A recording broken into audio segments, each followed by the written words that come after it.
دین اسلام میں اگر اختلاف کسی مسئلے میں واقع ہو جائے تو اس مسئلے میں حل تقلید کرنا ہے یا کوئی اور بھی دین نے طریقہ بتایا ہے؟ اور الحدیث ایک ایسی جماعت ہے جس کے کوئی اصول نہیں ہے، جس کی کوئی تاریخ نہیں ہے، اور یہ اجماع کے مخالف ہیں اور خود ہی ایک دوسرے کے بڑے مخالف ہوتے ہیں، ان کا کوئی اصول ہی نہیں ہے۔ جو انسان قرآن اور حدیث کی دعوت دے رہا ہے تو اس کو اتنا لوگوں کے سامنے ملائن کر دیا جائے کہ یہ شخص قرآن و حدیث کی دعوت دے کیوں رہا ہے، یہ کسی ایک شخصیت کی دعوت کیوں نہیں دے رہا ہے۔ اہل الحدیث کا ایک سیدھا سادہ منش تھا، جو اللہ اور اس کے رسول کے فرمان میں سیدھی سی بات ہے کہ یہی چیز تو وہ مشرکین تھے جو اس کو پڑھ کر سمجھ کر ایمان لے کر آئے تھے۔ اب آپ کہہ رہے ہیں یہ تو مشکل ہے، تو عام آدمی سمجھ نہیں سکتا، وہی عام لوگ تھے جو پڑھ کر اسلام لائے تھے۔ بڑا افسوس ہوتا ہے کہ ایک اگر کوئی جاہل آدمی ہو، وہی بات کرے کہ جی یہ وکٹورین ہے اور انگریزوں کے دور سے نکلے ہیں، تو یہ تو چلے ہم ایک اہمی کو سوچ کے نظر انداز کر دیں، لیکن ایک عالم ہو، پڑھا لکھا ہو، اور وہ یہ بات کر دے کہ جی یہ بھی آج کے دور کی پیداوار ہیں، تو یہ ہمیں پھر اسی طرف لے کے جاتی ہے بات کہ یا تو تعصب میں اس قدر جرات کر دی جاتی ہے یا پھر علم نہیں ہے۔ صحابہ کرام کا بھی یہی انداز ہوا کرتا تھا، اپنی ایک رائے کے مقابل میں جب حدیث ملتی، متعدد واقعات ہیں، تو وہ فوراً سے اپنی رائے کو چھوڑ دیا کرتے ہیں۔ ہم بھی اسی رائے کی دعوت دے رہے ہیں کہ اگر ایک رائے ڈیولپ ہو گئی کسی خاص دلائل کی روشنی میں، جب آپ تک اس سے بہتر اور مضبوط بات آتی ہے آپ اپنی رائے کو چھوڑ دیں گے۔ یہ نہیں کہیں گے نہیں چونکہ میں تو فلاں رائے کا قائل ہو چکا تھا کسی کی تقلید کے نتیجے میں، تو اب کچھ بھی ہو جائے میں نے اس سے باہر نہیں نکلنا۔ ان ائمہ کو ہم لیتے ہیں، ذکر کرتے ہیں، کیونکہ انہوں نے نصوص ساتھ میں ذکر کی ہیں اور ہم نصوص کو ذکر کرتے ہیں۔ ہمارے یہاں کوئی ڈیولپ، ہم نے لوگوں کو فقہ کے ساتھ جوڑا ہی نہیں۔ ہم سے سوال ہوتے ہیں آپ کی فقہ کہاں ہے، اگر اسی طرح ہم کراس کوشچن میں ایک سوال کر دیں نا، الزامی جو سوال ہوتا ہے آپ کیا محدثین کہاں ہیں۔ زیادہ تر جو ہیلے کے باب میں جب ہم دیکھتے ہیں کہ پہلے اپنے اوپر سختی کر لی جاتی ہے اور پھر سختی کرنے کے بعد پھر لوگوں کو ہیلے بتائے جاتے ہیں۔ اس کے دو فائدے ہو جاتے ہیں۔ ایک فائدہ یہ ہوتا ہے کہ لوگ آپ کی طرف مجبور ہو گئے، لوگوں نے آپ کے پاس ہی آنا ہے، ان کو پتہ ہے کہ یہ پریشانی ہے، آپ اس پریشانی میں کہاں جائیں، اور لوگوں کو پتہ ہے کہ یہ حضرت صاحب ہمیں کچھ نہ کوئی طریقہ بھی نکال کے دے دیں گے۔ حلالہ امام شافعی کہتے ہیں کہ کوئی بھی شخص ایسا نہیں ہے جس سے اللہ کے نبی صلی اللہ علیہ وسلم کی سنت مخفی نہ رہے، تو جب بھی میں کچھ کہوں یا کوئی اصل بیان کروں اور اس میں آپ صلی اللہ علیہ وسلم کی تمہیں بات اس کے خلاف مل جائے تو وہ بات ہوگی درست جو اللہ کے نبی صلی اللہ علیہ وسلم نے کہی ہے اور وہی میرا قول ہے۔ ہمیں ایک بلیم کیا جاتا ہے کہ تم لوگ چار مذاہب سے الگ ہو گئے، تو چار بھی تو اختلاف کا نتیجہ ہے کہ یہ اللہ اس کے رسول نے چار کا نمبر ہمیں دیا ہے۔ ریت کے ذرات کے برابر لعنت اس شخص پہ جو ہمارے امام ابو حنیفہ کی بات کو رد کر دے۔ یعنی کتنی بڑی جسارت ہے کہ آپ اس قسم کی باتیں کر جاتے ہیں تقلید کے تعصب میں آ کر۔ یعنی آپ نے ائمہ ثلاثہ کو کہاں چھوڑا؟ امام حنیفہ خود فرماتے ہیں کہ میں کسی تابعی کی تقلید نہیں کرتا کیونکہ وہ بھی رجال ہیں، وہ بھی انسان ہیں، ہم بھی انسان ہیں۔ تو اس کا مطلب کیا ہوا کہ وہ کیا تابعین کی تعظیم نہیں کرتے یا ان کا احترام نہیں کرتے؟ اس کا ہرگز یہ معنی نہیں ہے۔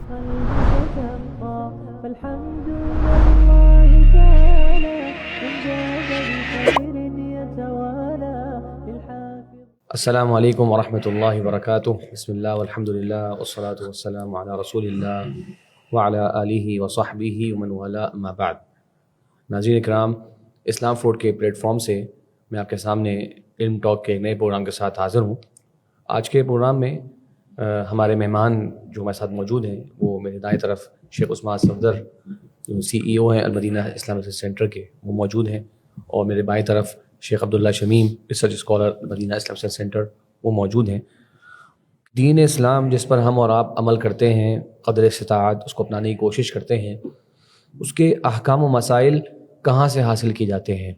مطلب ہم جانتے ہیں کہ اسلام میں جو حلال و حرام کے معاملات ہیں اس میں بعض مرتبہ اختلاف دیکھنے میں آتا ہے۔ ضروری نہیں کہ ہر مسئلے کے اندر ایک ہی رائے ہو، سب اس کو اپنا رہے ہوں۔ تو جب اختلاف ہو جاتا ہے تو پھر صحیح ترین بات کیسے معلوم ہوتی ہے؟ کیا اس کا حل یہ ہے کہ ہم تقلید کریں، اور پھر تقلید کسے کہتے ہیں؟ یا اس کا حل یہ ہے کہ ہم اجتہاد کی دعوت دیں؟ اجتہاد کیا ہوتا ہے؟ یا ان کے درمیان کی بھی کوئی راہ ہے؟ اس حوالے سے عام حضرات کے کافی سارے سوالات ہوتے ہیں کہ ہم دین اسلام میں جب اختلاف ہو جائے تو پھر کس طرح سے صحیح ترین بات کو اپنائیں اور صحیح ہماری اپروچ کیا ہونی چاہیے۔ بعض مرتبہ لوگ پوچھتے ہیں کہ جناب دنیا میں جو اہم معاملات ہیں اس وقت، جیسے فلسطین کا ایشو ہے اور بڑے بڑے معاملات جاری ہیں، آپ ان پر بات کریں۔ اس نوعیت کے مسائل جو کہ بہت پرانے ہیں، اس پر بات کرنے کی کیا ضرورت ہے؟ تو میں وضاحت کرتا چلوں کہ یقیناً ہر مسئلے کو اس کی جو اہمیت ہے، ضرورت ہے، اس کے حساب سے ہی ویٹیج دینی چاہیے، لیکن یہ مسائل بھی ہم سب کے عمل سے، ہماری عبادات سے، ہمارا جو دین کا تصور ہے اس سے متعلقہ ہے۔ تو یہ مسائل ہم اس مقصد سے نہیں کر رہے کہ کسی کو نیچا دکھا دینا، کسی کو اونچا کر دینا، نہیں، مقصد یہ ہے کہ ہمارے ذہن میں جو دین کا بتایا ہوا طریقہ ہے وہ صحیح انداز سے آ جائے، اور کچھ جو غلط فہمیاں آج کے زمانے میں اٹھائی جاتی ہیں، سوشل میڈیا پہ ہم لوگ دیکھتے ہیں، بعض اسکالرز حضرات بھی بعض مرتبہ کچھ اشکالات پیش کر دیتے ہیں صحیح رائے کے برخلاف جو ہم سمجھتے ہیں صحیح رائے ہے، تو تاکہ ان کی وضاحت ہو جائے اور ہمیں درست موقف سمجھنے میں آسانی ہو جائے. تو ہمارا مقصد کوئی جھگڑے کا اظہار کرنا یا کوئی لمبی چوڑی بحثیں شروع کر دینا یہ نہیں ہے، بس ایک ٹاپک ہے، اس میں درست موقف کیا ہے. تو اس لیے ہم انشاءاللہ اس موضوع کو آج زیر بحث لے کے آ رہے ہیں. تو میں شروع کرتا ہوں شیخ عبداللہ آپ سے، اور ہم اس سے شروع کر دیتے ہیں کہ دین اسلام میں اگر اختلاف کسی مسئلے میں واقع ہو جائے تو آیا اس مسئلے میں حل تقلید کرنا ہے یا کوئی اور بھی دین نے طریقہ بتایا ہے اختلافی مسائل کو سمجھنے اور اس پر آگے بڑھنے کا؟ جی جزاکم اللہ خیرہ. الحمدللہ والصلاۃ والسلام علی رسول اللہ. اما بعد، دیکھیں اسلام کا جب آغاز ہوا تو جو انداز رہا مسلمانوں کا وہ یہ تھا کہ اللہ کے نبی صلی اللہ علیہ وسلم سے سوال کرنا، مسئلے کو وحی کی روشنی میں سمجھنا، اور اسی طریقے سے امت تعلیمات لیتی گئی اور چلتی گئی. اور پھر قرآن مجید نے بھی ہمیں سورہ نساء میں اس چیز کی تعلیم دی، یا ایھا الذین آمنوا اطیعوا اللہ واطیعوا الرسول واولی الامر منکم. ایمان والو اللہ کی بات مانو اور اللہ کے نبی صلی اللہ علیہ وسلم کی بات کو مانو. اور جو اولو الامر ہیں اس میں دونوں طبقات آتے ہیں، علماء بھی اور حکمران بھی. لیکن اگر تمہارا آپس میں کہیں اختلاف ہو جائے، آپس میں ہو جائے حکمران کا رعایا کے ساتھ یا علماء کے ساتھ یا علماء کا آپس میں، فَإِن تَنَازَعْتُمْ فِي شَيْءٍ فَرُدُّوهُ إِلَى اللَّهِ وَالرَّسُولِ، تو اس کو اللہ اور اس کے رسول کی طرف لوٹانا ہے. اس میں پھر کسی تیسرے شخص کا کوئی نام نہیں ہے، کیونکہ اختلاف جب امت کے درمیان ہو رہا ہے تو حل اللہ اور اس کے رسول کا فرمان ہوگا. اللہ تعالیٰ نے اپنے عبادت کے لیے، اپنے تک پہنچنے کے لیے اللہ کے نبی صلی اللہ علیہ وسلم کو بھیجا ہے. آپ کے فرامین بھی وحی ہیں اور اسی کے ذریعے لوگوں کو جوڑا گیا ہے اللہ کے ساتھ. صحیح. بعد میں چل کر ایک یہ جو ہمارے ساتھ جو بنیادی مسئلہ جو اختلاف یا زیر بحث آتا ہے کہ جی تقلید اجماعی مسئلہ ہے اور امت کا اجماع ہے تقلید کی جائے چاروں ائمہ میں سے کسی کی، اور اس کے بغیر کسی مسلمان کا رہنا جائز نہیں ہے. تو اور اس کے لیے پھر قرآن و حدیث سے دلائل بھی دیتے ہیں عام آدمی کو. میں تھوڑا سا اس کو وضاحت آپ لوگوں کے لیے دوں گا کہ پہلے یہ سمجھ لیں تقلید کا جو معنی اور مفہوم ذکر جو کیا جاتا ہے، جو تعریف کی جاتی ہے، وہ عام آدمی، ناواقف آدمی، بالکل جاہل کورا، وہ کسی عالم سے مجتہد سے سوال کرے بغیر دلیل کے، اس کی بات کو اس نے لینا ہے. اور یہ بالاتفاق سب نے ذکر کیا. بس اتنا ہے کہ پرانے اصولیوں نے تھوڑا سا ایک اختلاف رکھا ہے کہ قبول قول الغیر بلا حجت یا بلا معرفت حجت یا بلا معرفت رجحانی دلیل ہی، یہ ایک تھوڑی سی دقیق بحث ہے جس میں ہم نہیں جانا چاہتے. المہم یہ ہے کہ عام آدمی کو بغیر دلیل کے اس کی بات کو ماننا ہے. قبول قول غیر بلا دلیل، بلا دلیل یا بلا معرفت. صحیح. المہم یہ ہے کہ امتی کے ساتھ بندے کو جڑنا ہے. صحیح. وہ مجتہد کی بات کو لینا ہے، اور یہی امت میں اب ایک اجماع آ گیا ہے، اور اہل حدیث اس کی چونکہ مخالفت کرتے ہیں تو یہ اجماع کے مخالف ہیں اور امت کے بالکل کوئی اپوزٹ چل رہے ہیں. جزاک اللہ خیر، بارک اللہ فیک. شیخ اس میں ایک بڑی آپ کی بات میں ہی یعنی کہ امام ابن عبد البر رحمہ اللہ کا شیخ بڑا زبردست اکیلا مکالمہ ہے. وہ ایک ایسے تقلید کرنے والے سے سوال کر رہے ہیں کہ آپ تقلید کیوں کر رہے ہیں، تو وہ جواب ہی دیتا ہے کہ کیونکہ کتاب اللہ اور سنت رسول کو میں سمجھ نہیں سکتا، تو میری سمجھ میں یہ نہیں آتے، تو میں اس لیے تقلید کرتا ہوں. تو انہوں نے کہا کہ تو پھر تقلید کسی کر رہے ہیں؟ بول رہے ہیں کسی امام کی کر رہا ہوں تقلید. تو کہا کہ ان کی تقلید ہی خالی کیوں کر رہے ہیں؟ تو انہوں نے جواب دیا کیونکہ انہیں سب سے زیادہ علم ہے، سب سے عالم ہے. تو یہ تو دلیل کا متقاضی ہے کہ آپ کہیں کہ وہ سب سے عالم ہے، اور اگر آپ کو یہ بات جانتے ہیں کہ وہ عالم ہیں تو پھر تو آپ تقلید کر ہی نہیں رہے. یہ تو آپ نے دلیل سے ثابت کرنا ہے نا عالم ہے. تو پھر انہوں نے جواب دیا کہ پھر وہ جواب اس کا یہ دے گا، یعنی یہ بات تو نہیں چلی کہ میں دلیل کے ساتھ بتا سکتا ہوں، قطعی دلیل کے ساتھ کہ وہ عالم ہے. تو میں یہ جواب دوں گا کہ جناب کیونکہ ان سے پہلے بھی جو گزرے ہیں وہ بھی یہی بات کرتے آئے ہیں. تو اس کا مطلب امام ابن عبد البر نے کہا کہ اس کا مطلب یہ کہ پہلوں والے کی طرف جانا پڑے گا. صحیح. اچھا، پھر پہلوں والوں میں سے آپ ایک کو چنیں گے یا سب کو چنیں گے؟ اگر وہ کہے گا نہیں پہلوں والوں سے میں ایک کو چنوں گا، تو انہوں نے کہا کہ پھر اس کا مطلب یہ باقیوں کو کس اساس سے آپ نے چھوڑ دیا. یعنی وہ بتانے چاہ رہے تھے کہ انسان جب ایک بعد والے امام کی تقلید کی طرف آتا ہے تو وہ اگر آپ اس کے ساتھ جائیں نا کہ یہ کیوں اس کو ہی چنا گیا ہے، تو وہ جواب کبھی بھی نہیں دے سکتا یہاں تک کہ وہ واپس آ جائے کہ اصل فیصل جو ہے مسئلے میں وہ کتاب اللہ اور سنت رسول ہے. جب تک وہ نہیں آئے گا کسی بھی شخص کے اوپر ایسا ممکن نہیں ہے کہ آپ اس کو سب کو مجبور کر دیں کہ جناب مانو کہ میں فلاں امتی جو کہ صحابہ تک بھی نہ ہو. یعنی وہ تو ابن عبد البر تو کہتے ہیں کہ حتیٰ کہ صحابہ کے درجے میں بھی آپ جا کے کسی ایک کی بات کو ہی قول اخیر قرار دے دیں یہ ممکن نہیں ہے، کیونکہ ہو سکتا ہے باقیوں نے ان کے خلاف بات کی ہو اور آپ کو نہ پتا ہو. تو پھر تقلید کا مطلب کیا ہوا؟ حق تک تو پھر ابھی آپ نہیں پہنچے، عالم تک جو ہے پہنچنے کی دعویٰ ہی ہے، خالی وہ ہے تو نہیں. چلیں خیر. لطیفہ اس پہ جی جی جی لطیفہ ایک بتا دوں کہ تقلید کی تعریف یہ کی گئی کہ بغیر دلیل کے عام آدمی کا مجتہد سے سوال کرنا اور بغیر دلیل مطالبے کے ماننا. صحیح. یہ بات اس کو سمجھانے کے لیے بغیر دلیل کے پھر قرآن سے دلیل دی جا رہی ہے کہ یہ دلیل ہے اور تم نے باقی مسئلوں میں بغیر دلیل کے مان لیا. یعنی یہ دلیل آپ اس کو سمجھا رہے ہیں پہلے کہ یہ دلیل اللہ نے کہا ہے. ہاں صحیح ہے. اور پھر باقی مسئلوں میں پوچھنا نہیں دلیل کا. مطلب عجیب ایک وہ ہے کہ یعنی ایک مسلمان بغیر قرآن و حدیث کے چل ہی نہیں سکتا. یہ اصل نقطہ اختلاف ہے. اللہ تعالیٰ نے اپنے ساتھ جوڑنے کے لیے ہمیں قرآن دیا ہے, حدیث دی اور اس کو آسان بنایا سمجھنے کے لیے, اور لوگ سمجھتے بھی ہیں.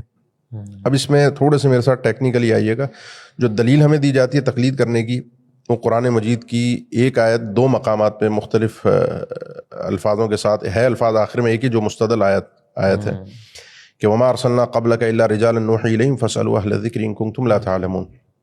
یہ سورہ انبیاء میں آیت نمبر 7 ہے کہ ہم نے آپ سے پہلے جو بھی لوگ بھیجے ہیں وہ مرد تھے, ہم نے ان کی طرف وحی کی. اگر کسی کو اعتراض ہے, کوئی مسئلہ ہے تو فاسألوا اہل الذکر, اہل ذکر سے پوچھو اگر تم نہیں جانتے.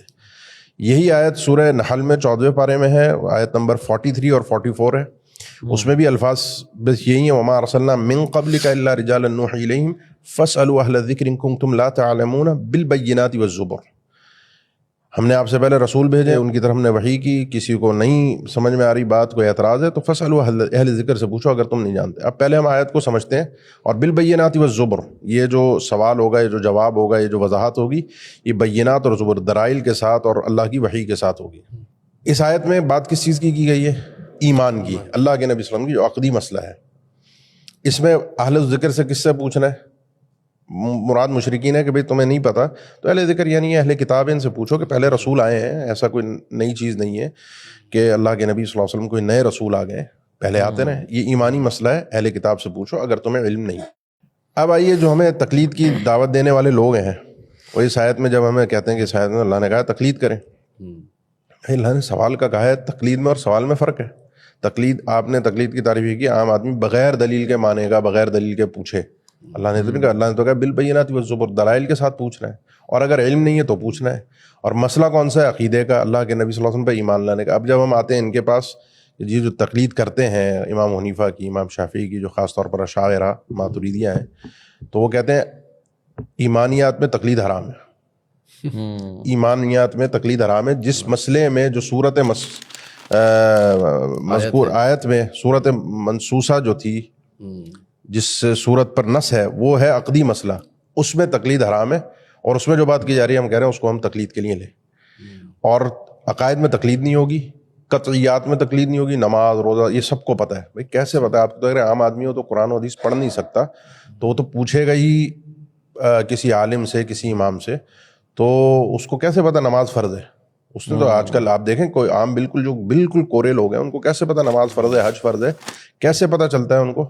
انہوں نے سنا ہوتا, کسی نے بھی قرآن سے خود جا کر نہیں پڑھا ہوتا. اللہ تعالیٰ کی معرفت, ایمانیات کے مسئلے میں اللہ تعالیٰ پر ایمان, اللہ کے نبی صلی اللہ علیہ وسلم پر ایمان, یہ کہتے ہیں براہین اور دلائل کے ساتھ. یعنی یہ مسئلہ ایک بڑا معروف ہے کہ تقلیدی ایمان جو ہے وہ قابل قبول ہے نہیں, ایک نزاع کا باعث ہے. لیکن جو صورت منسوسہ تھی اس کو انہوں نے باہر کیا, اور ایک ایسی چیز کو پہلے نمبر پر داخل کیا کہ جو اس مسئلے سے تعلق ہی نہیں رکھتی تھی. نمبر 2, اللہ تعالیٰ نے دلائل کے ساتھ جوڑا ہے. انہوں نے کہا دلیل سے نہیں لینا. بات کو تھوڑا سمجھیے گا. نمبر 3 جو مسئلہ ہے کہ فاسألوا اہل الذکر, اللہ نے کہا اہل الذکر عام ہے. اور مزے کی بات یہ, احناف کے ہاں عموم کے, قرآن کی عموم کی تخصیص تو خبر واحد سے بھی نہیں کی جا سکتی, وہ تو کہتے ہیں نسخ ہوتا ہے.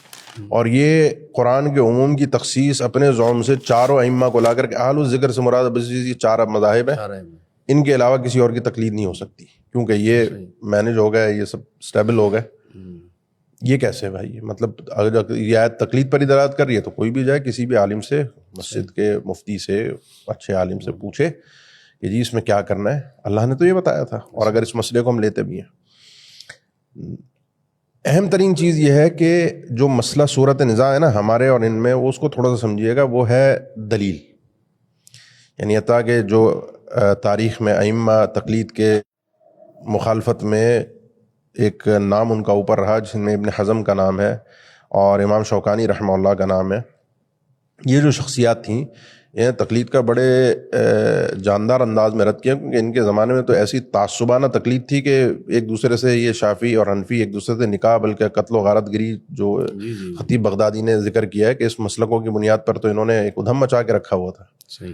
اور دور قریب تک بھی جو ہے حرم میں 4 الگ ایک ہی وقت میں جو ہے نا 4 مصلی الگ الگ نمازیں. یعنی اب جو یہ ائمہ ہے نا، یہ حتیٰ کہ ابن حزم بھی کہتے ہیں کہ اگر خالی یعنی اتنا عام آدمی کورا ہے، آپ کم سے کم دلیل تو دیں اس کو، یہ بتائیں کہ جی یہ مسئلہ ہم نے استدلال کیا ہے، یہ یوں کرنا ہے اور اللہ کے نبی کا فرمان یہ ہے، اللہ تعالیٰ کا فرمان یہ ہے.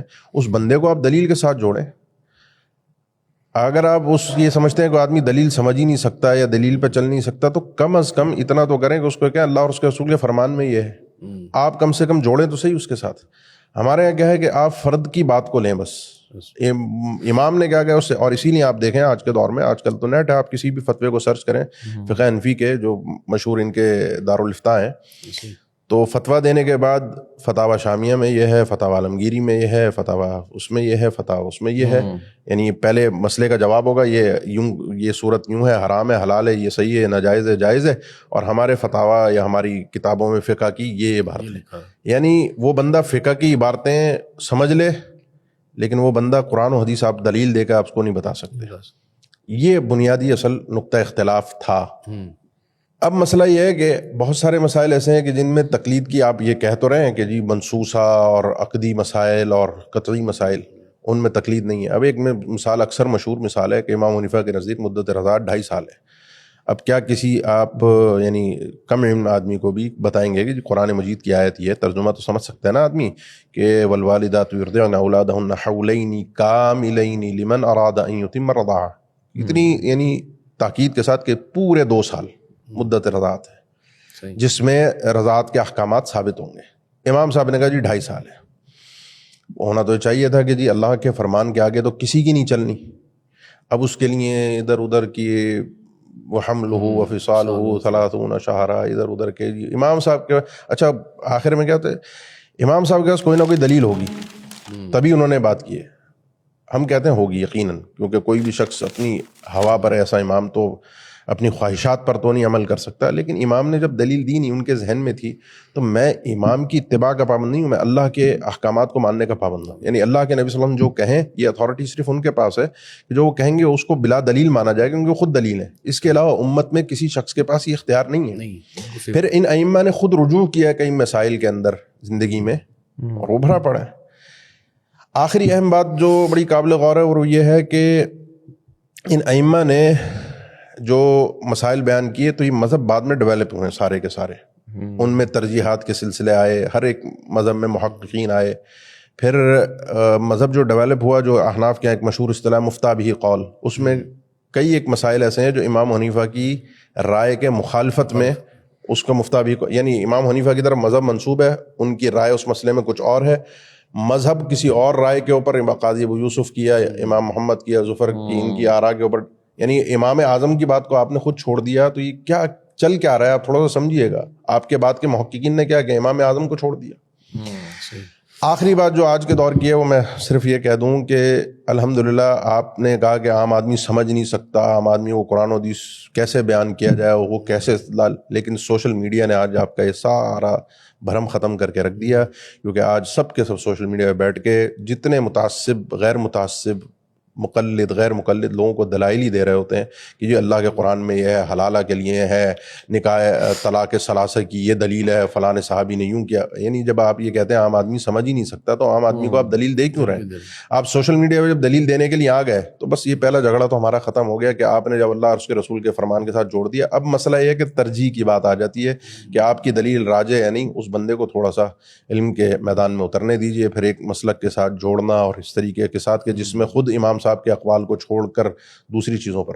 تو بات میری تھوڑی سی لمبی ہو گئی سمجھنے والوں کے لیے. میں بس خلاصہ کر دوں کہ اللہ تعالیٰ نے سوال کا کہا ہے، تقلید کا نہیں کہا. ان چاروں مذاہب سے تقلید کا نہیں کہا. فَاسْأَلُوا أَهْلَ الذِّكْرِ، اس آیت میں اللہ تعالیٰ نے ایمانیات کے مسئلے کو ذکر کیا، اللہ کے نبی صلی اللہ علیہ وسلم کے، جس پر تقلید کو مقلدین ہی حرام کہتے ہیں کہ عقائد میں ایمانیات کے مسئلے میں تقلید کرنا حرام ہے. پھر ان ائمہ نے خود رجوع کیا ہے، پھر کسی سے بھی سوال کیا جا سکتا ہے. اور سب سے اہم ترین مسئلہ جو ہمارا مسئلہ ہے وہ ہے کہ دلیل کے ساتھ، قرآن و حدیث کے ساتھ جوڑنا. کیونکہ تقلید کی تعریف ہی یہی ہے کہ بغیر مطالبہ دلیل کے اس کو ماننا کہ جو امام کہہ دے، جو عالم کہہ دے، بس وہ مجتہد جو کہہ دے وہ حرف آخر ہے. تو یہ بات جو ہے وہ درست نہیں ہے. دلیل کے ساتھ آپ جوڑ دیں گے اللہ اور اس کے رسول کے فرمان کے ساتھ. ہمارا اختلاف اور نزاع یہی ہے. گفتگو آگے بڑھاتے ہیں شیخ صاحب. پھر ہم یہ تو ہم سمجھ گئے کہ جو تقلید ہے اس کی کیا کانسیپٹ ہے، اور اہل تقلید جو دلائل دیتے ہیں اس کا شیخ صاحب نے ماشاء اللہ ذکر بھی کیا کس طرح سے ان آیات سے استدلال درست نہیں ہے، اور یہ کہ جو ان کی طریقہ کار ہے اس سے مسئلے کا حل نکل نہیں رہا. وہ بیسکلی کتاب و سنت کی اتباع سے ہو نہیں رہی وہاں پہ. تو ہم شیخ اس کے مقابل میں ہم کیا سمجھتے ہیں کہ کیا درست طریقہ ہونا چاہیے کتاب و سنت سے مسائل اخذ کرنے کا، اور ہمارا الحدیث کا اس میں کیا منہج ہے، اور کیا ہم واقعی کوئی اصول ضابطے کے بغیر ہی کتاب و سنت سے مسائل اخذ کرنے کی دعوت دے رہے ہیں؟ یعنی ہم تقلید سے تو لوگوں کو منع کر دیا، چلے پھر ہم کس طرف لوگوں کو لے کر جانا چاہتے ہیں، اور کیا صحیح نظریہ ہونا چاہیے دین سمجھنے کا؟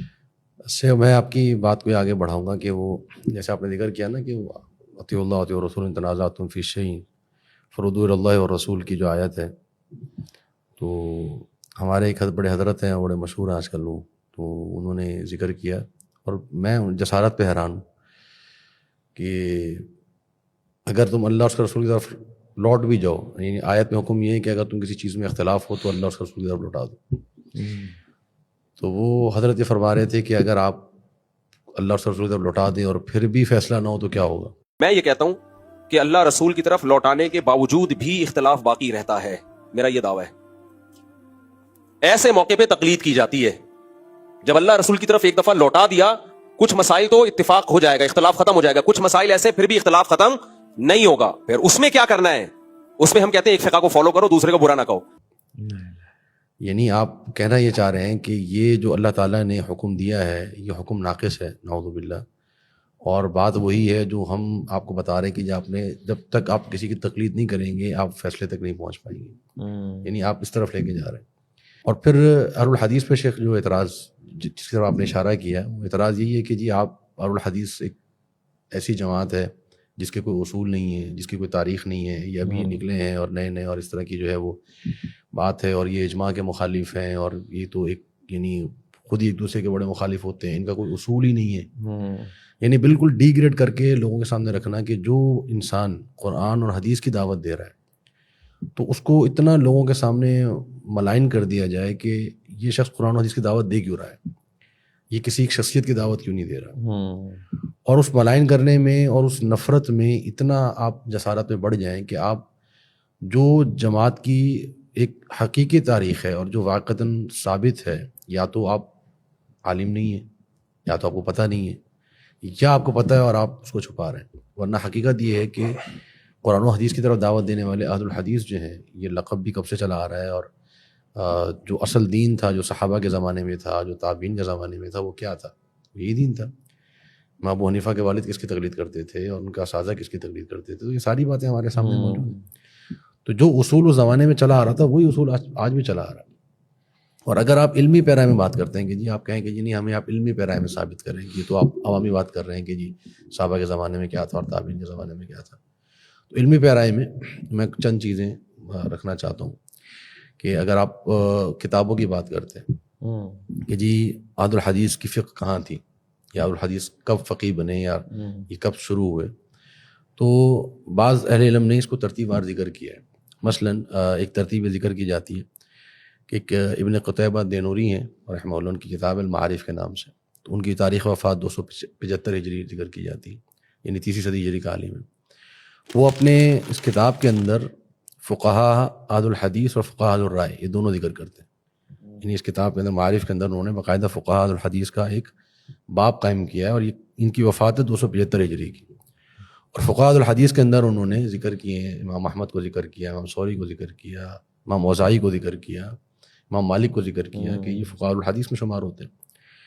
اور اس کے علاوہ کئی محدثین ہیں جن کو ذکر کیا گیا، امام بخاری، امام ابو داؤد رحمہ اللہ، امام زہیر ابن حرب، ابو خیثمہ، یہ وہ یعنی میں معذرت آپ سے ایک بات کاٹ رہا ہوں، صرف اتنا عرض کر دوں کہ اہل الحدیث کا تعلق حدیث کے ساتھ ہے. ضروری نہیں ہے کہ آپ کو ڈیولپ کوئی فقہ ملے، اور لوگوں کو اہل الحدیث نے شروع سے کوئی منظم نچوڑ کے مسائل نکال کے اور وہ سیٹ کر کے تقلیدی روش پہ رکھا ہی نہیں، ان کو جوڑا ہی دلائل کے ساتھ۔ اب آپ کہتے ہیں بعض لوگ ہمیں تنزیہ کہتے ہیں امام ابو حنیفہ کی تقلید کرتے ہیں، امام بخاری کی تقلید کرتے ہیں، تو امام بخاری نے تو جو بھی ترجمۃ الباب قائم کیا اس کے بعد حدیث پیش کی، وہی نقطہ نزاع یہ ہے کہ ان کا استدلال قرآن و حدیث کے ساتھ موجود ہے، اتنی سی بات ہم کر رہے ہیں۔ ایسے ہی بالکل یہ بات مطلب یہ سارے محدثین جو ہیں وہ اسی نہج پر چلتے رہے، اہل الحدیث کی فقہ ڈیولپ ہی ایسے ہوئی ہے، فردی مسائل کے اوپر، فردی سوالات کے اوپر، فردی تصورات کے اوپر اپنے اصول ڈیولپ کر کے ایسے مسائل گھڑنا کہ جو حقیقت میں وجود ہی نہیں رکھتے، اس کو تو سلف صالحین نے بڑا ناپسند کیا، اور اس بنیاد پہ جو فقہ ڈیولپ کی گئی آگے چل کے لوگوں کے لیے کس قدر وہ مسائل کا باعث بنی ہے اور آج تک پریشانی کا باعث بنی آ رہی ہے۔ اور الحدیث کا ہمیشہ سے روش رہی ہے کہ جو حقیقی مسائل ہیں ان کو حدیث کی روشنی میں اس کو واضح کیا جائے۔ آگے بڑھتے سے کسی طریقے سے کتاب ہے الفرق بین الفرق، یہ عبد القادر قاہر بن طاہر البغدادی، 429 ہجری میں ان کی وفات ہے۔ انہوں نے اسی طریقے سے فقہاء الحدیث، فقہاء الرائے الگ الگ ذکر کیا۔ اسی طریقے سے الملل والنحل، یہ شارستانی ہے، 548 ہجری ان کی وفات ہے۔ انہوں نے فقہاء الحدیث کا الگ سے پورا چیپٹر قائم کیا جس میں سینکڑوں انہوں نے علماء ذکر کی۔ ابن خلدون بڑا معروف نام، ان کا مقدمہ ابن خلدون معروف ہے، تو وہ اپنے مقدمے میں ذکر کرتے ہیں 2ری صدی ہجری میں کہتے ہیں کہ فانقسم الفقہ علی طریقتین، یعنی 2ری صدی ہجری میں کہہ رہے ہیں کہ فانقسم الفقہ علی طریقتین، طریقۃ اہل الحدیث و طریقۃ اہل الرائے، کہ 2ری صدی ہجری میں یہ تقسیم ہو چکی تھی۔ تو اہل الرائے کا آغاز کب ہوا ہے؟ اہل الرائے کا آغاز ہوا امام ابو حنیفہ سے۔ اہل الحدیث کا آغاز کب ہوا؟ اہل الحدیث کا آغاز اس سے پہلے ہوا، یعنی معنی یہ کہ تقسیم جو وہ ایک ساتھ وجود میں نہیں آئی، پہلے ایک سلسلہ چل رہا تھا، رائے والے بعد میں آئے، تو اس وجہ سے یہ تقسیم جو ہے وہ مارد وجود میں آئی، ورنہ پہلے طریقہ الحدیث چل رہا تھا۔ اچھا، اسی طرح ایک بر صغیر کے معروف شخصیت، معروف نام ہے شاہ ولی اللہ رحمہ اللہ دہلوی، ان کی کتاب حجۃ اللہ البالغ معروف ہے، اور اس کے اندر انہوں نے باب ذکر کیا باب الفرق بین اہل الحدیث و اصحاب الرائے۔ اب اس میں انہوں نے فرق ذکر کیا کہ اہل الحدیث کا اصحاب الرائے کا کیا فرق ہے، جس میں بہت سے نمایاں فرق جو ہے وہ استدلال کے تعلق سے ہیں۔ وہ اگر میں چاہوں گا تھوڑا سا آپ اس کو ذکر کریں۔ مطلب بنیاد تو شیخ وہ یہ آغاز جو ہوا اہل الحدیث کی جو سوچ تھی وہ تو یہی تھا کہ نصوص سے استدلال کرنا، نصوص اسلام مسئلہ کوئی آئے تو قرآن و حدیث سے، جو صحابہ کو منہج اللہ کے نبی صلی اللہ علیہ وسلم نے دیا کہ نصوص سے استدلال کرنا۔ اہل الرائے بنی اسی لیے کہ انہوں نے نصوص کے بجائے زیادہ اعتماد اپنی رائے پر کیا، قیاس، عقیسہ اور احادیث کا، خاص طور پر جب یہ اہل الرائے منظم ہوئے اور خبر واحد کے حوالے سے جو نے اصول طے کیے اور ان کے ردود کے لیے، تو اس میں ان کو چھوڑ کر وہ زیادہ تر قیاس کی طرف گئے اور زیادہ تر اپنی رائے پر، اپنے اجتہادات پر، نص سری، جیسے ابھی میں نے ایک مثال دی 2 سال دودھ پلانے کی نص سری ہے، اب اس میں 2.5 سال کے استدلال کی ضرورت کیا ہے، مطلب اس میں اندر گھسنے کی اور اس میں رائے پیدا کرنے کی ضرورت کیا ہے۔ اہل الحدیث کا سیدھا سادہ منہج تھا جو اللہ اور اس کے رسول کے فرمان میں سیدھی سی بات ہے، کیونکہ یہی چیز تو وہ مشرکین تھے جو اس کو پڑھ کر سمجھ کر ایمان لے کر آئے تھے۔ اب آپ کہہ رہے ہیں یہ تو مشکل ہے، تو عام آدمی سمجھ نہیں سکتا، وہی عام لوگ تھے جو پڑھ کر اسلام لائے تھے۔ اب اس میں تفقع ہے، اللہ جس کو زیادہ گہرائی عطا فرما دے، تو استدلال قرآن و حدیث سے ہی ہوتا ہے۔ بالکل۔ تو جب وہ آپ نے اس کو ردود کے لیے فرضی مسائل اور چیزوں کو ایک رائے کو مقدم کرنا نصوص کے اوپر، یہ ایک بنیادی بڑا جوہری فرق ہے اہل الحدیث کے استدلال میں اور اہل الرائے کے، جو کہ شروع سے چلے آ رہے ہیں۔ یعنی یہ نام شروع سے ہیں، جو لوگ یہ کہتے ہیں نا یہ وکٹورین اور یہ وہ اس طرح کی فضول باتیں، ورنہ پڑھے لکھے لوگ جانتے ہیں ان کے کہ یہ 2 منہج استدلال یہ شروع سے چلے آ رہے ہیں، اور یہ اہل الحدیث اسی منہج پر ہیں۔ یہ اصل اختلاف جو ہے منہج استدلال کا، اور یہ بھی جو شوشہ بیچ میں چھوڑ دیا گیا تھا کہ جی اہل الحدیث جو ہے یہ ایک تحریک ہے احناف کی، اور وہ ان سے نکلیں اور وہی ہیں۔ بہرحال تو یہ شیخ اسی پہ بڑا افسوس ہوتا ہے کہ ایک اگر کوئی عامی آدمی ہو نا، کوئی جاہل آدمی ہو، وہ یہ بات کرے کہ جی یہ وکٹورین ہے اور انگریزوں کے دور سے نکلے ہیں، تو یہ تو چلے ہم ایک عامی کو سوچ کے نظر انداز کرتے ہیں، لیکن ایک عالم ہو، پڑھا لکھا ہو، اس نے تاریخ کی کتابیں پڑھی ہوئی ہوں، فقہ اس نے پڑھی ہوئی ہو، اس کو پتہ ہو کہ کس کس طریقے سے فقہ مرتب ہوئی ہے، اور وہ یہ بات کر دے کہ جی یہ بھی آج کے دور کی پیداوار ہیں یا ابھی ایک صدی کی پیداوار ہے، تو یہ ہمیں پھر اسی طرف لے کے جاتی ہے بات کہ یا تو تعصب میں اس قدر جرأت کر دی جاتی ہے، یا پھر علم نہیں، اور وہ اس منصب پہ آ کے بیٹھ گئے جو ان کے مناسب نہیں تھا۔ اب جو آپ نے فرق ذکر کیا ہے، شاہ اللہ رحمہ اللہ نے یہ فرق ذکر کیا حجۃ اللہ البالغہ کے اندر، یعنی آج سے سمجھیں کہ 300 سال قبل کا یہ جتنے لوگوں نے موجود ہے تاریخ پر بات کی ہے، ذکر کیا ہے، جتنے نام آپ نے ابن خلدون کے اور دیگر کے جو مورخین کے نام ذکر کیے، اور ان کے نام سعید ابن مسیب تابعین کے دور سے شروع کرتے ہیں، صحابہ کے دور سے، کہ استدلال کا منہج تھا مدینہ کے اندر، حجاز کے اندر استدلال کا یہ صافی منہج تھا. ایک اہل الرائے پیدا ہوئے کوفہ میں، پھر وہاں سے یہ آگے اور ان کے ساتھ لوگ شامل ہوتے. وہ تو شیخ اگر ہم اس کو آنی کہ اس کے اصول پر لے جائیں تو ہم بہرحال اصطلاحات کے بعد کے دور کی بات سے ہم نے شروع کر دیا نا، تو ورنہ تو الحمدللہ ہم یہ ذکر کر سکتے ہیں بہت سی مثالیں کہ صحابہ کرام کا بھی یہی انداز ہوا کرتا تھا. اپنی ایک رائے کے مقابل میں جب حدیث ملتی، متعدد واقعات ہیں، تو وہ فوراً سے اپنی رائے کو چھوڑ دیا کرتے ہیں. ہم بھی اسی رائے کی دعوت دے رہے ہیں کہ اگر ایک رائے ڈیولپ ہو گئی کسی خاص دلائل کی روشنی میں، جب آپ تک اس سے بہتر اور مضبوط بات آتی ہے آپ اپنی رائے کو چھوڑ دیں گے. یہ نہیں کہیں گے نہیں چونکہ میں تو فلاں رائے کا قائل ہو چکا تھا کسی کی تقلید کے نتیجے میں، تو اب کچھ بھی ہو جائے میں نے اس سے باہر نہیں نکلنا. یعنی آج کل کا بندہ یہ سمجھے کہ جو ہمارے معاشرے کے اندر جس تقلید کی دعوت دی جا رہی ہے وہ یہ دی جا رہی ہے چاہے جتنی دلائل بھی آپ کو آپ کے اس مذہب کے اگینسٹ مل جائیں، آپ نے مذہب کو نہیں چھوڑنا، کیونکہ مجتہد جو ہے وہ الگ ہی چیز تھے اور ان کے پاس یقیناً اتنے مضبوط دلائل ہوں گے کہ یہ جو دلیل تمہیں نظر آ رہی ہے نا بظاہر اگینسٹ جاتی ہوئی، اس کے کوئی نہ کوئی جوابات ہوں گے. اور شیخ یہ تو مطلب اگر پوری گہرائی میں جائیں تو یہ تو فرق باطنیہ والے جو آراء ہوتی تھی نا ان کے بھی یہ تھا کہ امام جو ہیں خاص ان کو ہی پتہ ہوتا ہے شریعت کے بارے میں. یہ تو میں لگ رہا ہے نماز یہ ہے، روزہ یہ ہے، حقیقت میں تو یہ کچھ اور چیزیں. یعنی اگر آپ علوم میں چلے جائیں تو علوم میں چلے جائیں گے تو یہ والی باتیں بھی کل کو جسٹیفائی کرنی پڑیں گی. جی جی بالکل ایسے ہی. اب اس پہ یہ اعتراض بھی سامنے آتا ہے کہ جی یہ اہل الحدیث کی فقہ مرتب کہاں پر ہے؟ یہ تو ہم نے ذکر کر دیا اصحاب الحدیث موجود رہے یا فقہ اہل الحدیث موجود تھے، تو مرتب کہاں پر ہے؟ تو مرتب کے تعلق سے بھی جو علماء جنہوں نے اس چیز کو جمع کیا ہے وہ بھی ذکر کرتے ہیں کہ مثلاً پہلے جو سلسلہ اس کا آغاز ہوا وہ جو مسانید جو لکھی گئیں اور خاص طور پر جو مصنفات لکھی گئی ہیں جس میں صحابہ کی فقہ کو جمع کیا گیا ہے، تو وہ مصنفات کا لکھنا ہی یہی ہے. یعنی اس کے اندر جو ان کا صحابہ کا جو عمل ذکر کیا گیا، ان کی جو آراء ذکر کی گئی، جو انہوں نے استدلال استنباط کیا حدیث سے، وہ یہی مصنفات، مصنف ابن شیبہ ہے، مصنف عبدالرزاق ہے، کتابوں میں باقاعدہ یہ ساری اس کے اندر موجود ہیں. اچھا اسی طریقے سے ایک اور کتاب جو بھی ذکر کی جاتی ہے، بلکہ میں اس سے پہلے ذکر کروں گا جو کتب الحدیث ہے، جیسے شیخ نے اشارہ کیا امام بخاری ہیں، موطا امام مالک رحمہ اللہ، موطا مالک ہیں، ان کی جو استنباطات ہیں وہ کیا ہیں. پھر امام ترمذی رحمہ اللہ کی ہے اگر ہم بات کو لے لیں. اب امام ترمذی رحمہ اللہ جو ہے وہ اپنی جامع کے اندر حدیث ذکر کرنے کے بعد اس کے جو مسائل اس پہ گفتگو کرتے ہیں. اب اس کے اندر وہ باقاعدہ ذکر کرتے ہیں اصحابنا کے الفاظ. اب اصحابنا کا مطلب کیا ہے؟ ٹھیک ہے نا. بلکہ ایک حدیث جو ہے اس کی اگر آپ مجھے اجازت دیں میں آپ کو اس کی میں چاہوں گا کہ میں عبارت پڑھ لوں. تو ایک حدیث ہے وہ جو جناب معاذ بن جبل کی جو حدیث ہے کہ وہ آ کے وہ پڑھا کرتے تھے، نماز پڑھایا کرتے تھے آ کے.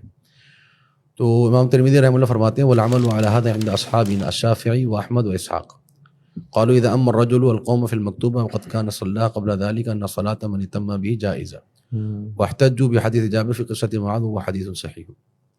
کہ اس پر ہمارا اصحاب کا عمل ہے، اور اصحاب سے مراد کون؟ امام شافعی، امام احمد بن اسحاق. اور پھر وہ آگے ذکر کرتے ہیں کہ اگر اس شخص نے پہلے فرض پڑھ لی ہو تو آگے اگر وہ کسی اور کی امامت کراتا ہے تو یہ جائز ہے. پھر آگے قول جو ہے اس کے اندر وہ ذکر کرتے ہیں کہ اہل الرائے کے ہاں یہ چیز ناجائز ہے. یعنی اصحابنا میں اور اہل الرائے میں انہوں نے فرق کیا ہے اس معاملے میں، اور کئی مسائل کے اندر ہے. اسی طریقے سے اگر ہم باقاعدہ فقہ کی بات کریں تو امام ابن المنذر رحمہ اللہ کی کتاب ہے الاوسط کے نام سے، اس میں انہوں نے اسی طریقے سے باب قائم کیے، دلائل ذکر کی، اس میں اقوال اہل العلم کا ذکر کی. اور امام ابن المنذر کا بھی میں ایک قول ذکر کرنا چاہوں گا. ایک مسئلے کے اندر کہتے ہیں کہ واختلف فی رجل دخل دار قوم فاخذ شاة فذبحها واخرجها فقال الطائفة اذا كانت قيمة ما اخرج من لحمها ما يقطع في اليد فقطعت يده. كذلك قال مالك بن انس وسفيان الثوري والشافعي وابو الثور وقال اصحاب الرأي. اب یہ پورا قول ذکر کرتے ہیں. مطلب مسئلہ یہ ہے کہ جی اگر ایک شخص آتا ہے اور آ کے کسی کی بکری چوری کرتا ہے اور پھر اس کو ذبح کر دیتا ہے اور پھر اس کا گوشت لے جاتا ہے، تو امام مالک، امام شافعی اور دیگر فقہا کی رائے یہ ہے کہ وہ اس کا ہاتھ کاٹا جائے گا. اگر وہ گوشت اتنا ہے کہ اس کی قیمت جو ہے وہ چوری کی قیمت تک پہنچتی ہے تو اس کا ہاتھ کاٹا جائے گا. اور کہتے ہیں وقال اصحاب الرائے، اصحاب الرائے کہتے ہیں کہ جی اس کا ہاتھ نہیں کاٹا جائے گا. ٹھیک ہے نا. اب یہاں پہ انہوں نے اصحاب الرائے کا فرق الگ کیا اور باقی علماء کا فرق الگ کیا. اب یہ فقہ المقارن کی ایک مثال ہے. جو کہ چلتی ہے محدثین کے ہاں کہ وہ کئی علماء کے اقوال ذکر کرتے ہیں اور کسی مذہب معین کی تقلید کو واجب قرار نہیں دیتے، بلکہ وہ دلائل کے ساتھ چل رہے ہوتے ہیں. لیکن ایک چیز جو واضح نظر آ رہی ہوتی ہے، وہ نظر آ رہی ہوتی ہے کہ اصحاب الحدیث کو ذرا نمایاں الگ کیا جاتا ہے اور فقہ اہل رائے کو الگ ذکر کیا جاتا ہے. تو عموماً امام شافعی، امام مالک، امام احمد اور سفیان ثوری اور اس سے پہلے امام اوزاعی اور سعید المسیب جو تابعین میں ہیں، تو ان کے اقوال کو زیادہ تر جو اصحاب الحدیث میں ذکر کیا جاتا ہے. بالکل یہ چیز معروف ہے اہل علم کے ہاں. اس کا مطلب کیا ہوا؟ اس کا مطلب یہ ہوا کہ جی آپ فقہ الحدیث کی ہم بات کر رہے ہیں.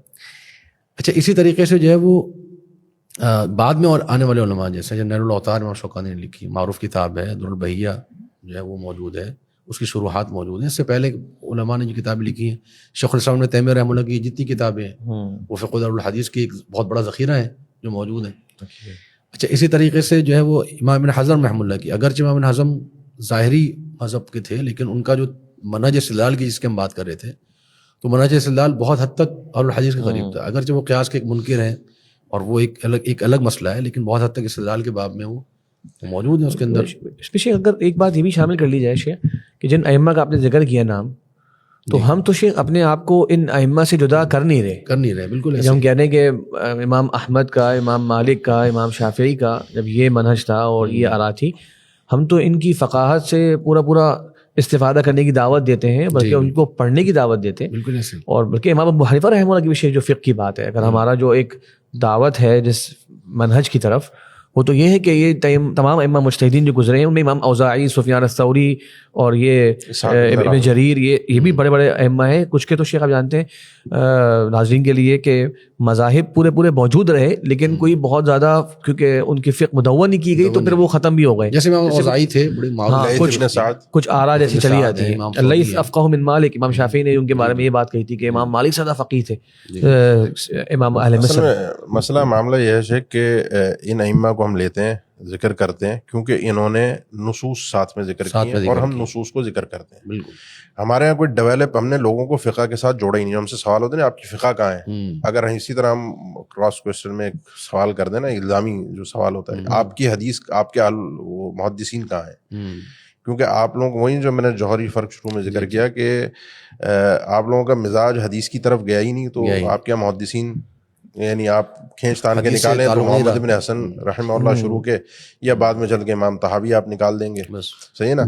آپ کے یہاں رجحان حدیث نہیں رہا، فقہ کا رجحان رہا. اور ہم نے جو شروع سے ہمارا جو منہج چلا، ہماری جو پوری تاریخ ہے، اس میں لوگوں کو اللہ اور اس کے رسول کے فرمان کے ساتھ ڈائریکٹ جوڑا گیا ہے. تو اس میں کوئی ڈیولپ فقہ اس طرح سے مدون کر کے الگ سے نکال کے لوگوں کو دے دی بس یہ پڑھ لو الف سے لے کر یہ تک، ایسے ہم نے کیا ہی نہیں. ایک قول سے اگر میں پڑھنا چاہتا ہوں، امام ابن تیمیہ رحمہ اللہ نے یہ مختلف ائمہ کا تذکرہ کیا ہے اور بتایا کہ ان میں سے کون کس کا مقلد تھا. بڑا اہم یہ شیخ قول ہے، کافی تفصیل ہے کہ میں اس کو ترجمہ کرتا ہوں مختصر سے. کہتے ہیں امام بخاری، ابو داؤد جو ہیں یہ دونوں تو امامان فی الفقہ من اہل الاجتہاد، بہت بڑے بڑے ائمہ میں سے ہیں. کہتے ہیں البتہ مسلم، ترمذی، نسائی، ابن ماجہ، ابن خزیمہ، ابو یعلا، بزار، یہ سب محدثین ہیں. کہتے ہیں فہم علی مذہب اہل الحدیث، یہ اہل الحدیث کے مذہب پر ہیں. لیسوا مقلدین لواحد بعینہ من العلماء، کسی ایک معین عالم کے مقلد نہیں ہیں. پھر کہتے ہیں ولا هم من الائمة المجتہدین علی الاطلاق، نہ ہی مطلق اجتہاد کے درجے پر پہنچے ہوئے تھے، بل ہم یمیلون الی قول ائمة الحدیث. دیکھیں ان کی زیادہ تر میلان جو ہوتا ہے وہ حدیث کے جو بڑے بڑے ائمہ کرام ہوتے ہیں ان کے اقوال کی طرف ہوتا ہے، جیسے کہ امام شافعی، احمد، اسحاق و ابی عبید و امثالهم. تو غور کریں کہ اپنے زمانے کے اندر یہ بڑے بڑے ائمہ ہونے کے باوجود یہ ان ائمہ کے اقوال سے استفادہ کرتے تھے اور کہتے ہیں کسی ایک معین شخص کی تقلید نہیں کرتے تھے. ہم بھی دعوت دیتے ہیں، ہمارا آج ماننا یہی ہے کہ ان تمام ائمہ کرام سے استفادہ کیا جائے، ان کے اقوال دلائل کی روشنی میں ان کو پڑھا جائے اور پھر شیخ جو بہتر سے بہتر بات ہو اس کو اپنا لیا جائے. یہاں شیخ اس کا بھی ضرور آپ اس میں بھی کمنٹ کریے گا شیخ کہ لوگ کہتے ہیں کہ اس طرح تو پھر انسان اپنی خواہشات کا پیروکار بن جائے گا، جو بات آسان لگی اور اچھی لگی اس کو لے لے گا اور دیگر کو چھوڑ دے گا. کیا شیخ ہمارا یہ کہنا کہ دلیل کی اتباع کی جائے اور صحیح ترین بات کو فالو کیا جائے، کیا ہم یہ دعوت دیتے ہیں کہ سب سے آسان قول لیا جائے؟ اس پہ آپ کیا عرض کریں گے شیخ؟ یہ تو خیر اصل میں ایک طریقہ کار رہا اہل الرائے کا، جو ان کا ایک اسلوب ہے وہ یہ، اور اس کو شیخ الاسلام نے بھی کئی مقامات پہ ذکر کیا ہے کہ خاص طور پہ جو ابطال الحیلہ کے اندر شیخ الاسلام نے اس کو ذکر کیا کہ ایک طریقہ اسلوب یہ رہا کہ جی پہلے دین کو سخت کر دو، اور یہ اس باب کو خاص طور پر انہوں نے طلاق کے مسائل کے اندر خاص طور پر ذکر کیا کہ طلاق کے باب میں لوگوں کی 3 اقسام ہیں. ایک وہ ہیں کہ جو تعسف اور اس کی طرف جاتے ہیں، یعنی مشکل شدت کی طرف جاتے ہیں، اور بعض ایسے ہیں، یعنی دوسری قسم ایسی ہے جو مکر اور احتیال اور خداع کی طرف جاتی ہے. اسی یعنی تعسف کو لیتے ہوئے پھر وہ احتیال کی طرف نکل جاتے ہیں. اور تیسرے وہ لوگ ہیں جو اعلیٰ الوسط ہیں، اعلیٰ منہج الاعتدال ہیں، جو کہ علم اور صحیح احادیث کی بنیاد پر اس پہ قائم ہے. تو مسئلہ یہ ہوتا ہے اصل میں کہ زیادہ تر جو حیلے کے باب میں جو ہم دیکھتے ہیں کہ پہلے اپنے اوپر سختی کر لی جاتی ہے، اور پھر سختی کرنے کے بعد پھر لوگوں کو حیلے بتائے جاتے ہیں. اس کے 2 فائدے ہو جاتے ہیں. ایک فائدہ یہ ہوتا ہے کہ لوگ آپ کی طرف مجبور ہو گئے، لوگوں نے آپ کے پاس ہی آنا ہے، ان کو پتہ ہے کہ یہ پریشانی ہے، آپ اس پریشانی میں کہاں جائیں، اور لوگوں کو پتہ ہے کہ یہ حضرت صاحب ہمیں کوئی نہ کوئی طریقہ بھی نکال کے دے دیں گے حلالہ. ہاں کوئی مطلب ہر باب میں، طلاق کے باب میں بھی اور بیوع کے ابواب میں بھی اور قسموں کے ابواب میں بھی، اور جہاں پر بھی آپ چلیں جائیں تو باقاعدہ تو کتاب الحیل جو ہے وہ ان کی مرتب ہے. اہل الحدیث حیل کی طرف نہیں جاتے. خواہشات کا جو باب ہے نا، یہ حیل میں آتا ہے کہ آپ اپنے حیلے کے ذریعے سے ایک چیز کو اپنے لیے آپ حلال کر لیں. ہاں رخصہ شرعیہ ایک الگ باب ہے، رخصہ شرعیہ جو علماء اختیار کرتے ہیں وہ الگ چیز ہوتی ہے. لیکن یہ کہ ایک مسئلے کو، یعنی اہل الحدیث کا ایک امتیاز ہے کہ جو مسئلہ امام بخاری سے یا ان سے پہلے صحابہ سے جو مسئلہ چلا آ رہا ہے آج تک اہل الحدیث میں وہی مسئلہ ہوگا. اگر خواہشات کے باب کو فالو کیا جاتا تو پھر زمانے کے اعتبار سے مسائل چینج ہو جاتے ہیں، مسائل میں فرق آتا. یہ فرق ہمیں اہل الرائے میں تو نظر آتا ہے. ان کے ہاں پہلے شدت تھی، بعد میں اس میں ہیلے نکالے گئے، اور ہیلے بڑھتے بڑھتے کہاں پہنچ گئے وہ ایک لمبی گفتگو ہے. لیکن جو مسائل نماز کے باب میں دیکھ لیجئے، عقیدے کے باب میں دیکھ لیجئے، نکاح طلاق کے باب میں دیکھ لیجئے، بیع و شراء کے باب میں دیکھ لیجئے، کھانے پینے کے باب میں دیکھ لیجئے، جو مسائل آج سے 1200-1300 سال پہلے ذکر کیے گئے اہل الحدیث کی فقہ میں، آج تک اہل الحدیث اسی پہ قائم ہے اور کوئی خواہشات کی طرف نہیں گیا. اور جو بھی بات کی جاتی ہے اس پہ دلیل کی بنیاد پر بات کی جاتی ہے. بس اس میں خواہشات جو ہے نا وہ، یعنی جیسا شیخ نے ذکر کیا نا کہ خواہشات کی پیروی ہو جائے گی، ادھر سے کچھ لے جائے.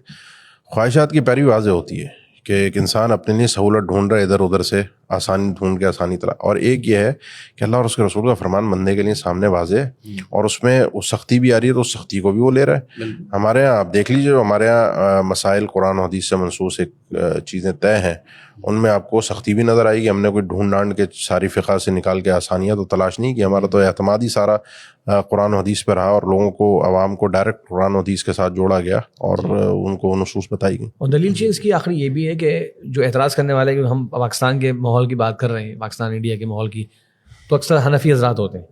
تو ہم یہ کہتے ہیں کہ جن مسائل کے اوپر آپ یہ کہہ رہے ہیں کہ ہم نے وہ آسان موقف لے لیا، اگر آپ تحقیق کریں گے تو جمہور کا بھی وہی موقف ہے. تو پھر یہ جو بمبارڈمنٹ ہے یہ شافعی حضرات پہ بھی کی جائے، مالکیوں پہ بھی کی جائے، حنبلیوں پہ کی جائے. نہیں، اگر آپ تقلید کرتے ہوئے وہ موقف لے لیں گے تو آپ آسانی کو فالو نہیں کر رہے ہوں گے. لیکن اگر آپ دلیل کی اتباع کے ساتھ اس موقع کو اپنا لیں گے تو باقاعدہ کہا جاتا ہے کہ یہ گمراہی ہے. باقاعدہ ان کے مناظرین کی یہ باتیں ہیں، یعنی رفع الیدین اس لیے کر رہے ہیں امام شافعی نے کیا تو آپ کا صحیح ہوگا، اگر اس لیے آپ کر رہے ہیں کہ اللہ کے رسول نے کیا تو آپ غلط ہے. اگر رفع الیدین کرنا غلط ہے تو پھر امام شافعی کا بھی غلط ہو، مکہ اور مدینے والوں کا بھی غلط ہو، ان کے پیچھے نماز نہیں پڑھنی چاہیے. اور اگر رفع الیدین کرنا ٹھیک ہے تو پھر غیر مقلدین کا بھی ٹھیک ہونا چاہیے. ہم کہتے ہیں غیر مقلدین کا رفع الیدین باطل ہے اور امام شافعی کا رفع الیدین حق ہے. غیر مقلدین کا مکروہ تحریمی ہے، ان کا رفع الیدین سنت ہے. ان کا رفع الیدین قابل قبول ہے، ان کا رفع الیدین قابل قبول ہے. غیر مقلد رفع الیدین کرے تو نماز میں خدشہ کے ساتھ نہ ہو، اور امام شافعی اس کو مقلد کرے، ہمیں پورا یقین ہے کہ وہ نماز ہو جائے گی. یعنی آگے بڑھنے سے پہلے شیخ میں تھوڑا سا یہ بھی چاہ رہا تھا کہ تھوڑے سے کچھ اقوال ہمیں ملتے ہیں جو ائمہ اربعہ کے، جن کی ہم آج بات کر رہے ہیں، کہ کس طرح کے ان کا جو ہے نا شیخ صاحب، یعنی کہ نصوص کی تعظیم جو ان سے ملتی ہے ہمیں. یعنی آج یہ کہا جا رہا ہے کہ ہم ان کو فالو کرتے ہیں. ٹھیک ہے، تو یہ جو نصیحتیں ائمہ اربعہ نے کس کے لیے کی تھیں، یہ ہم سوال کرتے ہیں ہمارے ناظرین سے. دیکھیے، میں یہ الفاظ ہیں امام مالک رحمہ اللہ کے، کہتے ہیں کہ میں ایک بشر ہوں، انسان ہوں، مجھ سے غلطی بھی ہوتی ہے، میں ٹھیک بات بھی کہتا ہوں، بس میری رائے کو دیکھا کرو، جو کتاب و سنت کے مطابق ہو اسے لے لو، اور جو اس کے مطابق نہ ہو اسے چھوڑ دو. امام شافعی کہتے ہیں کہ کوئی بھی شخص ایسا نہیں ہے جس سے اللہ کے نبی صلی اللہ علیہ وسلم کی سنت مخفی نہ رہے. تو جب بھی میں کچھ کہوں یا کوئی اصل بیان کروں اور اس میں آپ صلی اللہ علیہ وسلم کی تمہیں بات اس کے خلاف مل جائے تو وہ بات ہوگی درست جو اللہ کے نبی صلی اللہ علیہ وسلم نے کہی ہے، اور وہی میرا قول ہے. اور اس میں شیخ سبحان اللہ امام نووی کا ایک زبردست استدلال بھی ہے. امام مزنی رحمہ اللہ، ان کا ایک کتاب ہے الحاوی الکبیر کے نام سے، فقہ شافعی کی معروف کتاب ہے. اس میں شیخ صاحب انہوں نے جو مسئلہ ہے مشہور، حافظوا علی الصلوات والصلاۃ الوسطیٰ، کہ نمازوں کی حفاظت کرو اور درمیانی نماز کی حفاظت کرو. تو کہتے ہیں امام شافعی سے صحیح سند سے موجود ہے کہ انہوں نے کہا کہ اس سے مراد ہے صبح کی نماز، فجر کی نماز. اور پھر کہتے ہیں اور امام شافعی سے یہ بات بطور سند صحیح ثابت ہے کہ اگر حدیث صحیح ہو جائے تو وہ میرا مذہب ہے. اور اس بارے میں صحیح حدیث موجود ہے کہ اس سے مراد ہے عصر کی نماز، تو امام شافعی کا یہی مذہب ہوگا. اتنی زبردست انہوں نے مثال دی کہ امام شافعی کا مذہب ان کے ماننے والوں نے کہا بدل گیا.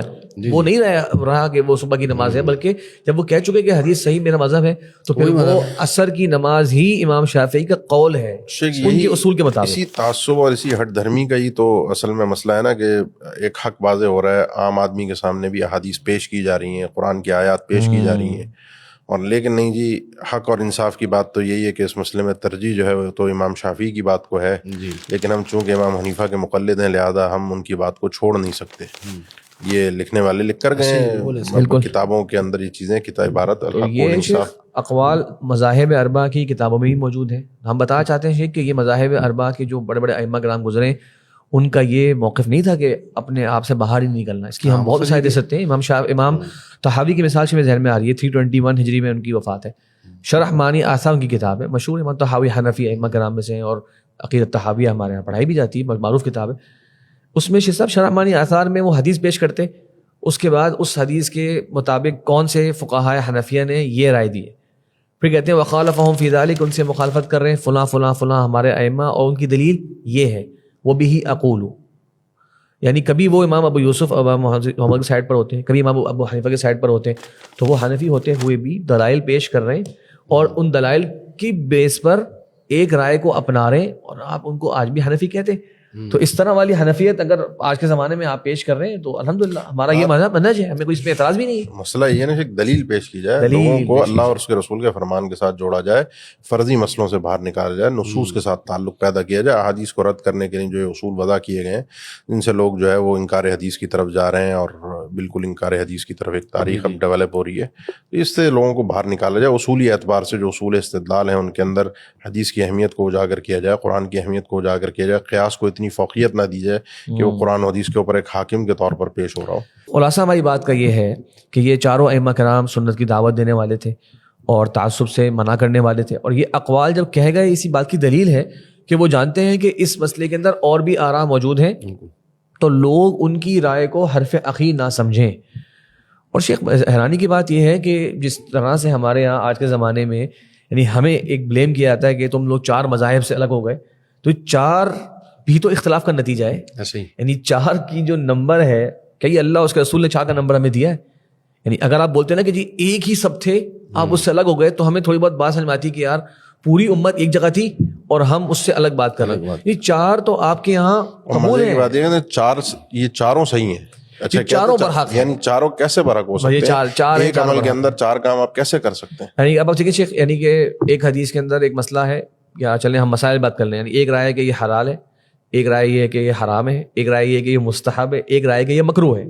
اب وہ چیز شریعت کی نظر میں چاروں ٹھیک ہو سکتے ہیں، چاروں موقف ٹھیک ہیں، چاروں کے ماننے والے برحق چیز کو فالو کر رہے ہیں. یہ کیسی ایک عجیب سی جو ہے مزیقہ خیز قسم کی بات لگتی ہے. یہ ویسے اصولی طور پر ایک مسئلہ ہے کہ حل الحق یتعدد عند اللہ، یعنی کیا حق متعدد ہے، حق ایک ہے.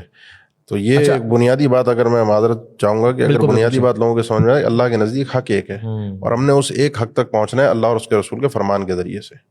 یہ سب صحیح ہیں. یعنی اجتہادی بعض مسائل کے اندر مخالف کے لیے تھوڑی سی نرم لہجہ رکھا جا سکتا ہے، لیکن یہ نہیں ہے کہ آپ ایک رائے پر چل رہے ہیں اور کہ نہیں یار دوسرا بھی ٹھیک ہے، تیسرا بھی ٹھیک ہے، اور چوتھا بھی ٹھیک ہے.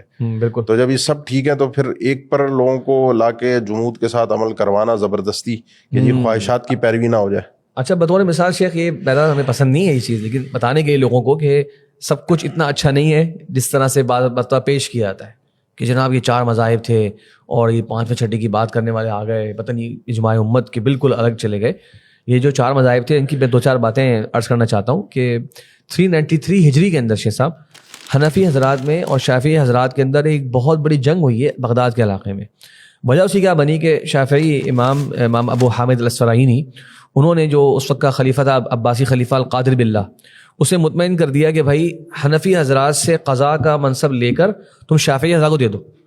تو جب انہوں نے وہ شافعی کو قاضی بنا دیا جو کہ برحق تھا، چاروں اماموں میں سے بھائی برحق ہے، وہ بھی فقہ شافعی کے مطابق فیصلہ کرے گا، تو اتنی بڑی اس موقع پر جنگ ہوئی اور پورے بغداد کے اندر قتل و غارت پھیل گئی. یہ امام مقریزی رحمہ اللہ نے الخطط والآثار کے اندر باقاعدہ اس کا پورا ذکر کیا.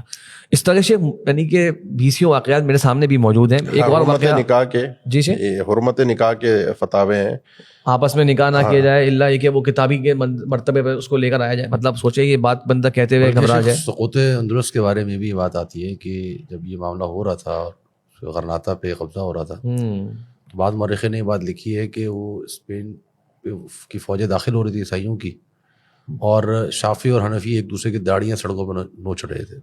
یعنی یہ حالات تھے اندلس کے اندر. یہی تو اسی لیے تو کہتے ہیں کہ امت کی فکر کرے، خلافت کا سوچے. آپ چھوٹے چھوٹے مسئلے لے کے کیوں بیٹھے گا؟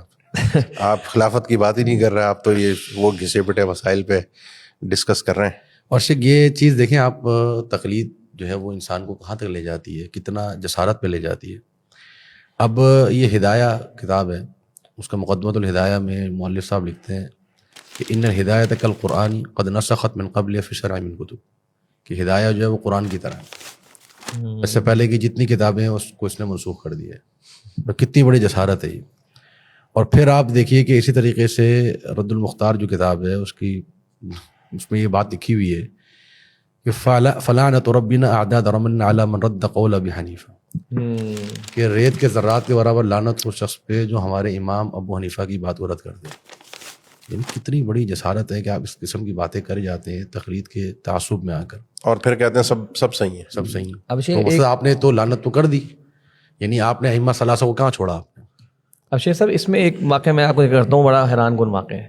یہ 6 صدی کے اندر ہوا ہے اور یہ مرو یعنی کہ خراسان کے علاقوں کے اندر شافعیہ اور حنفیہ کے درمیان ہوا. سوچیں آپ ذرا کہ وہاں کا ایک وزیر جو ہے وہ بہت متعصب تھا، شافعی متعصب وزیر تھا. اس نے ایک بڑی سی مسجد بنا کے دے دی شافعی حضرات کو اور کہا کہ یہ جو ہے آپ لوگوں کی ہے. اس موقع پر صحیح جھگڑا ہوا آپس میں کہ شافعی حضرات نے حنفی حضرات کی اس باقاعدہ مسجد میں حملہ کر دیا اور اس کے نتیجے میں مسجد باقاعدہ جلائی گئی.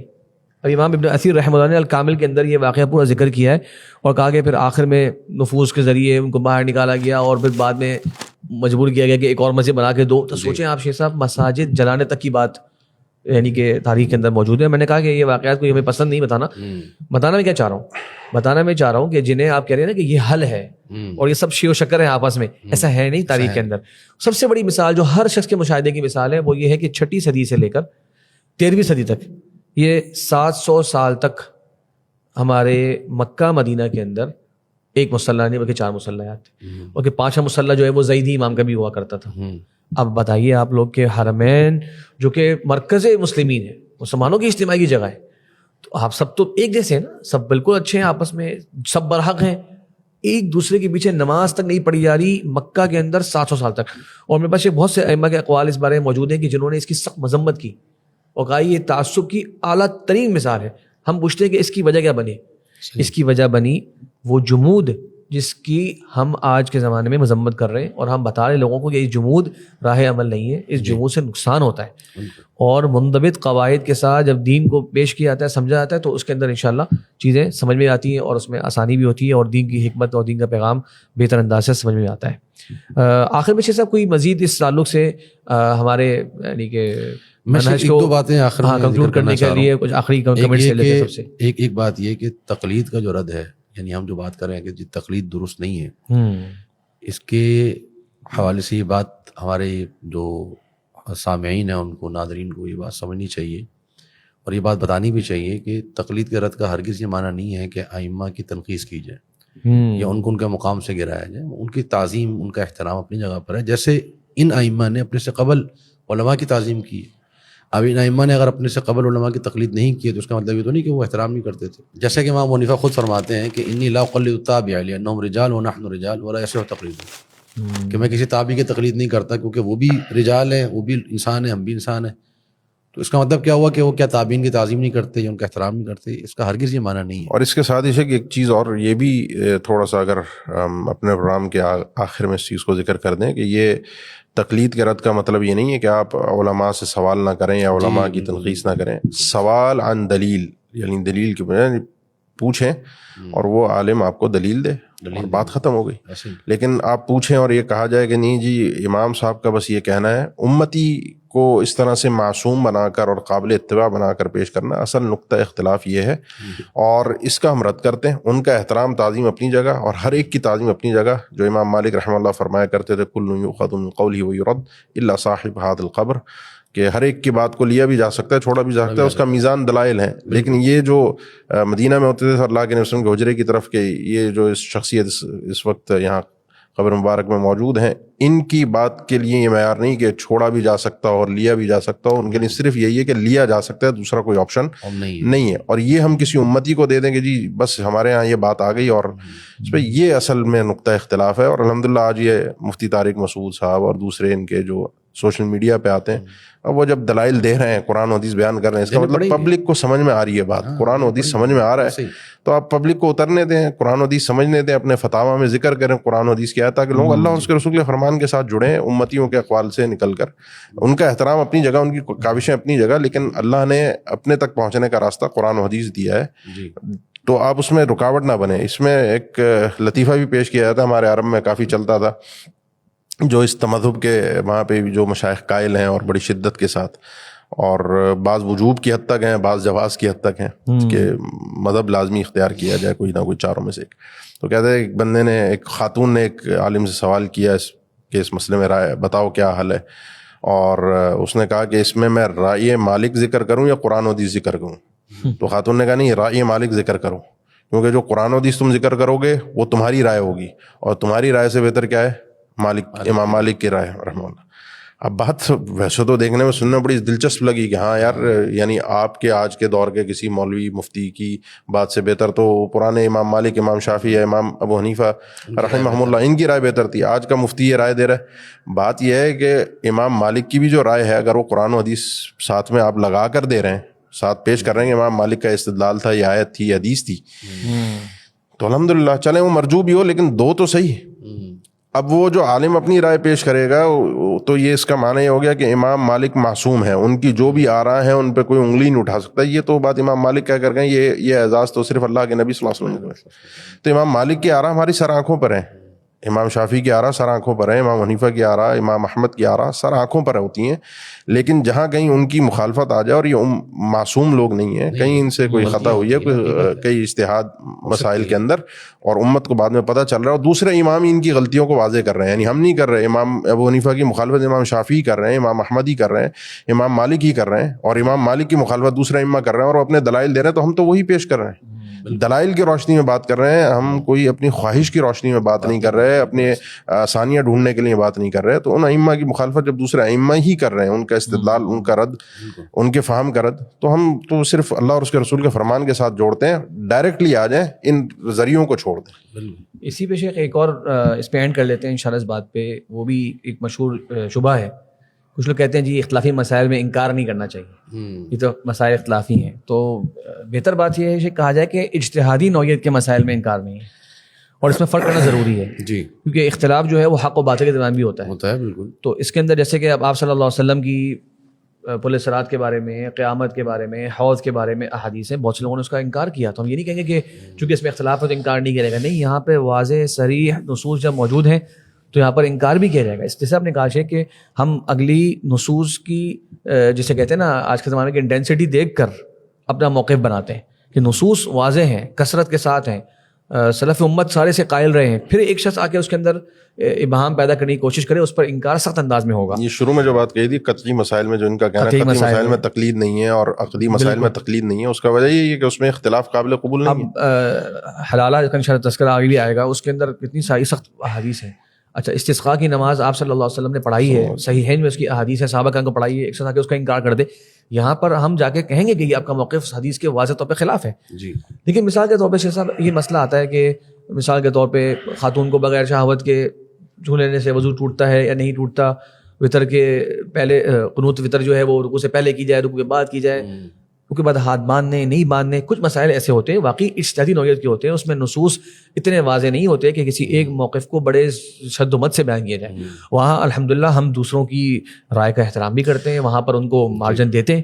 تو ایسا نہیں ہے کہ ہم ہر مسئلے کے اندر کوئی ایک ہی طرح کی اپروچ رکھتے ہیں. تو اس قاعدے کا دلائل کو دیکھتے ہوئے معنی کیا نکلا کہ لا انکارا فی مسائل خلاف، جو آپ نے کہا کہ یہ قاعدہ ہی درست نہیں ہے. لا انکارا فی مسائل الاجتہاد ہے. اور لا انکار کا مطلب یہ بھی نہیں ہے کہ آپ اگلے کو سمجھائیں گے نہیں، اگلے کے سامنے دلائل نہیں پیش کریں گے یا سمجھنے کی کوشش نہیں کریں گے. لا انکار کا مطلب صرف یہ ہے کہ لا تکفیرہ ولا تبدیع ولا تفسیقہ. بالکل یہ جو مسائل اجتہادی ہیں، نہ ان میں تکفیر کی جاتی ہے مخالف کی، نہ تفسیق کی جاتی ہے اور نہ تبدیع کی جاتی ہے. اس کو تھوڑا سا مارجن دیا جاتا ہے. اور انکار کا مطلب یہ نہیں کہ سمجھایا نہیں جائے گا، گفتگو نہیں کی جائے گی، وہ تو اہل علم نے کی ہے. بالکل بالکل. تو یہ صرف مسائل اجتہاد کے اندر صرف یہ مارجن ہوتا ہے. باقی جو قطعی مسائل ہیں ان کے اندر ایسا نہیں ہے کہ وہ بالکل کھلی چھوٹ بھی کہہ سکتے ہیں، آپ اگلے پر سمجھا سکتے ہیں کہ آپ باقاعدہ حدیث کی مخالفت کر رہے ہیں. چلیں شیخ صاحب، میرے خیال سے انشاءاللہ اس موضوع پہ کافی اصولی گفتگو ہو گئی ہے، اور مجھے امید ہے کہ ہمارے ناظرین کو انشاءاللہ ایک تصور ان مسائل کے حوالے سے اور کیا اپروچ ہونی چاہیے، اور ہمارا کس طرف جو ہے لوگوں کو دعوت دیتے ہیں، ہم لوگ کس فقہ کی طرف دعوت دیتے ہیں، امید ہے یہ اچھی طرح سے واضح ہوا ہوگا. بہرحال اس موضوع کا ایک اگلا حصہ یقیناً باقی ہے، اور وہ ہے کہ جو ہمارے سامنے 4-5 مسائل خاص طور پہ آج کل ہائی لائٹ کیے جاتے ہیں. میں ذکر کر دیتا ہوں، مثال کے طور پہ طلاق ثلاثہ کا مسئلہ ہے. کیا ایک مجلس کی دی ہوئی 3 طلاقیں ہیں وہ 1 کاؤنٹ ہوتی ہیں یا 3 کاؤنٹ ہوتی ہیں؟ اسی طریقے سے موضوع پر مسا کرنے کا مسئلہ ہے. اسی طریقے سے ہمارے ہاں تراویح 8 رکعت پڑھی جائے گی یا 20 رکعت پڑھی جائے گی، اور اس طرح کے 2-4 مسائل. خلا کا مسئلہ ہے، عدالتی خلا کا مسئلہ ہے، کیا خلا ہوتا ہے نہیں ہوتا. تو یہ بڑے آج کل آپ کہہ سکتے ہیں کہ کرٹیکل مسائل ہیں، اس لحاظ سے کہ لوگوں میں بات چیت ہوتی رہتی ہے اور آپ حضرات اس کے بارے میں کچھ نہ کچھ سنتے رہتے ہیں. اسی طرح ان مسائل کے اندر یہ بھی دعویٰ کیا جاتا ہے کہ جو اہل حدیث کی رائے ہے وہ بالکل ہٹ کے ہے، اجماع امت کے خلاف ہے، وہ بالکل نئی رائے ہے، اس کا تو کوئی قائل ہی نہیں رہا. بعض تو کہہ دیتے ہیں کہ یہ اسی صدی کے کچھ عالم نے شروع کی ہے، ورنہ 1400 سال سے کسی نے اس طرح کی بات نہیں کری، یا ابن تیمیہ سے شروع ہوئی ہے، اور جناب کسی نے اس طرح کی بات نہیں کری. تو ان تمام مثالوں کو انشاءاللہ تفصیل کے ساتھ، اور اس میں ہمارا جو موقف ہے وہ کن مضبوط دلائل پر قائم ہے، اور جو دلائل ہمارے دوسری طرف سے لوگ دیتے ہیں ان کا کیا جواب ہے. تو ایک تشفی سے انشاءاللہ اس پر گفتگو کرنے کے لیے ہم آئندہ اگلا پروگرام کریں گے. اور اب تک کے لیے اجازت جاتے ہیں. جزاکم اللہ خیر، بارک اللہ فیکم. السلام علیکم ورحمۃ اللہ وبرکاتہ.